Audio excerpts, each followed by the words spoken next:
Hola a todos, bienvenidos a esta actividad, gracias por sumarse y acompañarnos.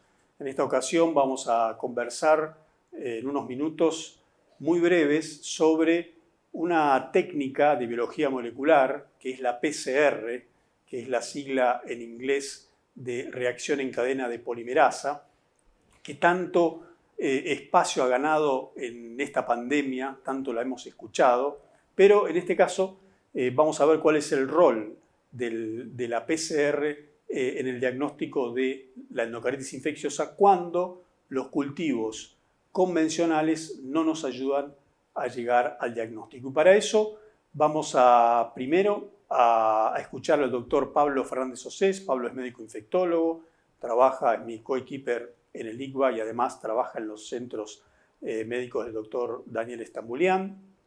E invitamos también para hablar específicamente del valor de la PCR a la bioquímica Sonia Castillo. Sonia, su área de experiencia es justamente la biología molecular y ella trabaja en el área de genómica justamente del laboratorio del doctor Estambulián y nos va a explicar de una manera simple y amigable cuáles son las características de esta técnica y el rol que tiene en la endocarditis infecciosa. Así que los invito a escucharlos. Hola a todos, mi nombre es Pablo Fernández, soy médico infectólogo del Instituto Cardiovascular de Buenos Aires. Gracias por participar de esta mesa de infectología en el precongreso del ICBA 2020. Como ya adelantó el doctor Nasinovich, esta mesa va a hablar del diagnóstico de endocarditis infecciosa y cuándo puede ser útil pedir una PCR. El diagnóstico de endocarditis, como sabemos, ha sido un desafío muy importante para la medicina. Y si bien ya hay algunas descripciones de esta patología que datan de varios siglos atrás, es sin duda desde finales del siglo XIX, principios del siglo XX, donde autores como Osler o Lippmann fomentaron el estudio de la endocarditis a partir fundamentalmente de estudios anatomopatológicos de pacientes. Recordemos que en este momento la mortalidad de la enfermedad era del 100% antes de la utilización de los antibióticos en forma universal. Durante el transcurso del siglo XX se ensayaron distintas estrategias para poder optimizar los métodos diagnósticos y así finalmente llegamos a lo que utilizamos actualmente, que son los criterios de Duke, que posteriormente fueron modificados y que hoy en día son la base fundamental del diagnóstico y los que utilizamos día a día para el diagnóstico de la endocarditis. Como todos saben, está basado fundamentalmente en tres pilares, que son la sospecha clínica, los estudios microbiológicos a partir de los hemocultivos fundamentalmente, y las imágenes donde la ecocardiografía y el ecocardiograma transesofágico cumplen un rol fundamental. Pero ¿qué ocurre cuando uno de estos tres pilares tan importantes como son los cultivos son negativos? Esto genera un problema en la práctica diaria, básicamente porque más allá del desafío que genera al médico tratante, existen numerosas publicaciones que muestran que aquellos pacientes que cursan la enfermedad sin rescate microbiológico tienen una peor evolución que aquellos que la tienen con los cultivos positivos. Si bien las causas son múltiples, probablemente el uso de antibióticos previo a la toma de hemocultivos sea la más frecuente y es superior al 60% de los casos. Hay algunos factores relacionados también al huésped, como los enfermos renales crónicos o microorganismos de difícil aislamiento, como son las variantes nutricionales estreptocóxicas, los bacilos gram negativos del grupo JASEC, la brucela, bacterias intracelulares como la Coxiella, la Bartonella, infecciones fúngicas o gérmenes inusuales. Si bien a lo largo del mundo el porcentaje de endocarditis con hemocultivos negativos es dispar, en Sudamérica y en Argentina en particular este porcentaje es cercano al 20%. Y en nuestra experiencia este porcentaje coincide con esta casuística. En un estudio propio publicado en un congreso de la Sociedad Argentina de Infectología en Mar del Plata en el año 2009, nosotros pudimos ver a través de nuestra experiencia que pacientes con endocarditis con hemocultivos negativos, si bien en ese momento no obtuvimos una diferencia en la mortalidad hospitalaria, sí pudimos observar que estos pacientes requerían mayor cirugía que aquellos con cultivos positivos y cuando hacíamos un seguimiento a largo plazo, la mortalidad era francamente mayor, como se puede observar en estas curvas de mortalidad de Kaplan-Meier. Entonces, en estas situaciones es que debemos optimizar los métodos diagnósticos para poder arribar con certeza al diagnóstico de endocarditis y poder aislar el germen causal de la infección. Para esto contamos con distintas estrategias. Algunas son los cultivos de las piezas quirúrgicas, de las válvulas, del material perivalvular, de los abscesos perivalvulares, de materiales recogidos de embolias. También tenemos estudios histopatológicos que, si bien no suelen ser concluyentes para lo que es el punto de vista microbiológico, muchas veces aportan alguna aproximación. Las pruebas serológicas, que también son utilizadas cotidianamente, y cada vez con mayor importancia, y de lo que vamos a hablar a continuación en detalle, son los métodos de biología molecular, fundamentalmente a través de la PCR. Recordemos que ya desde el año 2015, tanto las guías europeas como las americanas recomiendan la utilidad de la PCR y que debe ser parte de un flujograma diagnóstico en todos los pacientes con endocarditis. Ahora, a continuación, la doctora Sonia Castillo nos va a explicar mejor las técnicas utilizadas para esta enfermedad. Gracias por la invitación. La idea es contar un poco cuál es el aporte que podemos hacer desde el diagnóstico molecular en la identificación bacteriana, cuando los métodos fenotípicos son insuficientes en la microscopía, el cultivo bacteriano. En este caso en particular vamos a hablar de las PCR genéricas para bacterias. ¿Por qué se llama PCR genérica? Porque vamos a trabajar a ciegas, queremos ver si hay algún agente etiológico bacteriano infectando mi muestra que voy a analizar, y para eso usamos como un blanco al 16S ribosomal.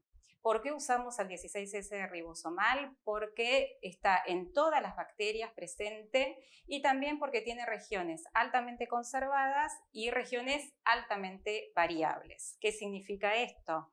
Que con un par de primers universales vamos a poder pegar y machar en esas zonas conservadas y levantar cualquier bacteria que esté presente en mi muestra por un lado, y por otro lado, cuando amplifico a través de secuenciación, voy a poder estudiar esas zonas que son hipervariables y que me van a poder darle un nombre a la bacteria que amplifique.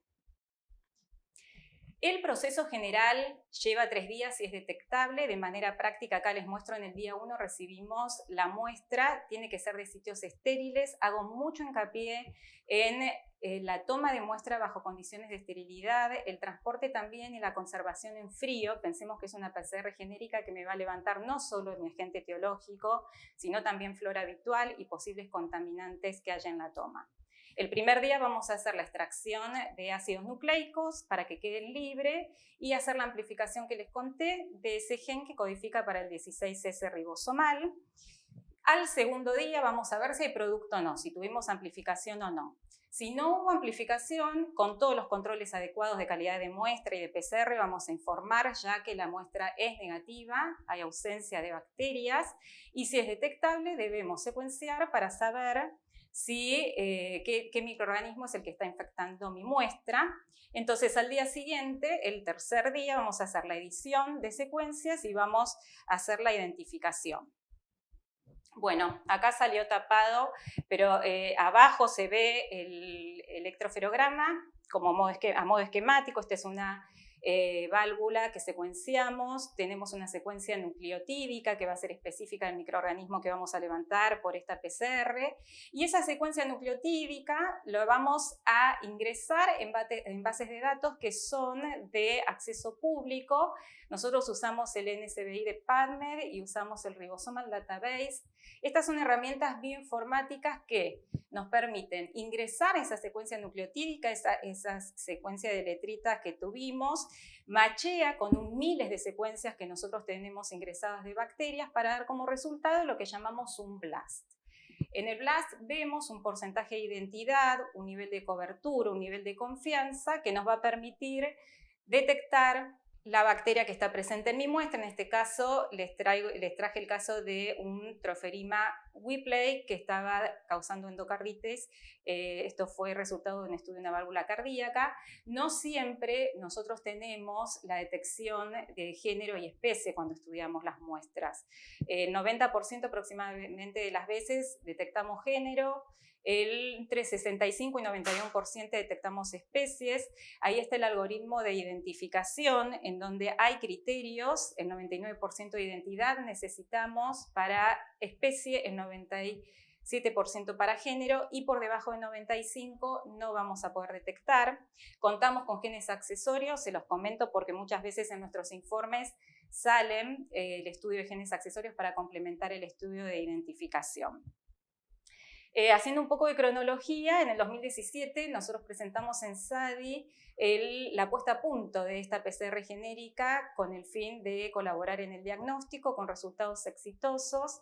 Se comparó como gold estándar con el cultivo convencional, con buena concordancia, y aparte pudimos ver que cultivos negativos tenían rescate por la PCR. Una de las joyitas que fue presentada como case report fue la detección de Coxiella burnetii, otros microorganismos poco cultivables y de crecimiento lento, y también rescate en pacientes que estaban con tratamiento antibiótico. Esto nos dio vía libre para poder abrir la determinación en el laboratorio, aplicarla en el laboratorio de rutina, y acá les traigo una estadística de 50 muestras, de las cuales 34 son válvulas cardíacas, el resto son catéteres, cables, tejidos, también tenemos biopsias, líquidos, cefalorraquídeo en menor medida. De esas 50 muestras, 23 fueron positivas para PCR, solo 2 positivas para cultivos. De las positivas, 20 fueron válvulas cardíacas, lo que demuestra la utilidad en el rescate de agentes bacterianos en casos de endocarditis infecciosas. De esas PCRs vemos 3 grupos informados. Por un lado, el recuadro superior muestra microorganismos de difícil crecimiento, déficit nutricionales, no cultivables, bueno, la Treforema whipplei que ya les comenté, Bartonella henselae, hay un Rhodococcus que lo detectamos hace poco, una bacteria zoonótica, y otras de difícil crecimiento. En segundo grupo son estáfilos, enterococos, que si bien son de fácil cultivo, en este caso se rescataron de pacientes que estaban recibiendo tratamiento antibiótico. Y el tercer grupo les muestro casos en donde hay contaminaciones también, hay que saber interpretar cada resultado en particular en el contexto clínico del paciente. Como conclusiones, podemos afirmar que la implementación del 16S ribosomal asegura la identificación bacteriana en pacientes que están recibiendo antibiótico, en pacientes que están infectados con bacterias no cultivables fastidiosas de crecimiento lento. Es costo efectivo siempre y cuando se esté direccionado bien la solicitud. Y ese es un trabajo de Nature del 2020 en donde justamente muestra que es una metodología que sigue siendo emergente en la actualidad y que el costo es costo efectiva siempre y cuando esté bien solicitada. En el caso de endocarditis bacteriana se ha demostrado que es sumamente útil.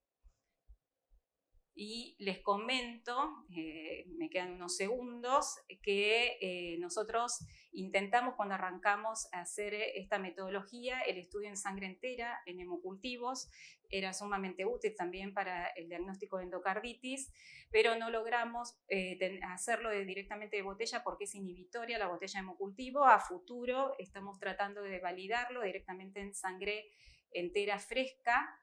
Y esto es un caso en donde muchas veces también por esta misma metodología nosotros podemos identificar cepas bacterianas que no se pueden identificar por las tipificaciones convencionales en el laboratorio, como Bacillus, Corynebacterium, Propionibacterium, están ahí numerados, y también es un recurso esta PCR para la identificación de cepas bacterianas a partir de hemocultivos, recartadas de hemocultivos.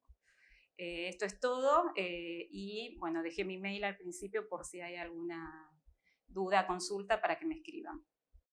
Bueno, entonces, como conclusión de esta actividad, podemos decir que la endocarditis con hemocultivos negativos es una situación compleja que nos trae dolores de cabeza, que no es inusual en Argentina. 20% de las endocarditis son con hemocultivos negativos, la mayoría de ellas por uso de antibióticos previos, así que son situaciones que se pueden evitar.